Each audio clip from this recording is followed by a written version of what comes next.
Hi అండి. అందరికీ నమస్కారం అండి. మీరు చూస్తున్నటువంటి దేవాలయము ఆంధ్రప్రదేశ్ రాష్ట్రంలోని కృష్ణా జిల్లా మచిలీపట్నంలోని చిలకపూడి గ్రామంలో శ్రీ పాండురంగ స్వామి వారి ఆలయం అండి. ఇది ఒక ప్రసిద్ధమైన ఆలయం అని చెప్పొచ్చు అండి. ఈ ఆలయాన్ని 1929వ సంవత్సరంలో శ్రీ భక్త నరసింహం నిర్మించారండి. ఈ మచిలీపట్నంలో అత్యంత ప్రాముఖ్యత కలిగిన దేవాలయంగా చెప్పవచ్చండి. శ్రీ ఆంజనేయ స్వామి వారు ఈ విగ్రహానికి ముందుగా నిలబడి ఉంటారండి. పాండురంగడు 2 చేతులు నడుము మీద పెట్టుకొని ఇటుక మీద నించొని దర్శనమిస్తాడండి. పాండురంగ స్వామి విఠోబా లేదా విఠల అని కూడా పిలుస్తారండి. విష్ణువు లేదా కృష్ణుడు అవతారం అని కూడా నమ్ముతారండి.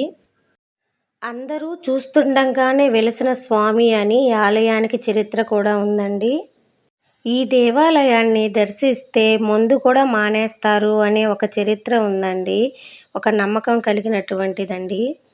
కీర పండరీకుడు అని పిలుస్తారండి. ఫ్రెండ్స్, మన ఛానల్ కనుక నచ్చినట్లయితే please subscribe, comment, share friends.